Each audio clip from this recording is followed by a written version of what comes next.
The U.S. Open, tied for 10th at the U.S. Open, tied for 6th at the Open Championship, and then a tie for 19th at the PGA Championship. So obviously a lot to learn from watching this swing.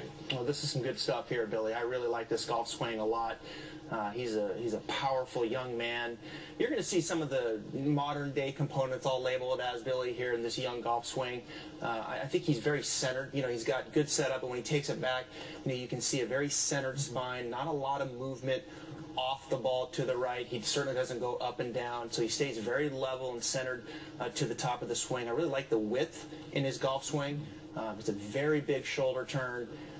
There's just a lot of really good stuff here, and I think when you add all these components up, I see a swing that's really built where he's going to be a good iron player, but also a swing that's going to transition to his driver. And we've seen so many players where they're a good iron player, but they struggle with the driver because they can't manage the attack angle.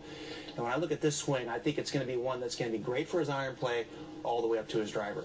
And when you look at the golf swing, I want you to notice where this left arm is at the top of the swing. There's not too many players that can put the left arm that high in the backswing, still stay centered. That's pretty amazing because usually somebody that stays centered, you usually see the club go a little bit more to the inside, a little more rounded to where they can stay on top of the ball. It's rare that you see a player that left arm goes more up in the golf swing. But he creates the leverage there. Yep. And then there's just that little hesitation. The next swing I want you to watch, you can actually see the scoring lines when he's at the top of the swing. Yeah. The club actually pauses up there, and you're going to be able to see the scoring lines on the golf club. That, in professional golf, you get amped up. That doesn't happen very often. Well, you see the scoring line. To me, that's fascinating. I've never seen anyone do that. And we've talked a lot here on this show about, some of these Asian descent players who are very deliberate with their tempo and their backswing. And here's another one.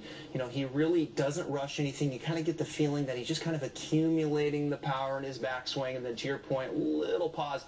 And then from there, he just turns the gas on the downswing. I love the lines of the golf club in the facing. I love the body movement.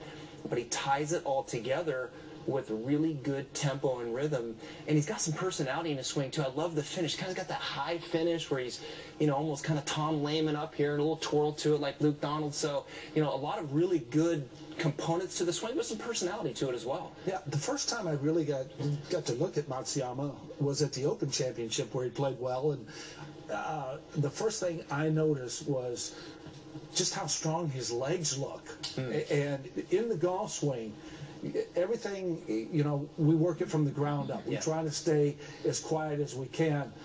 That's a very powerful movement. You can see the rotation. You can see him get into the right hip. But everything, because he is so strong in his legs, he's able to do that. And you know what? I just look at this guy, and with the finishes that Travis was mentioning in the major championships, watch out. And with the results of those finishes, he's gone from outside 500th in the world rankings, as you saw a moment ago, to the top 30 in the span of 2 years. Expect that number to climb.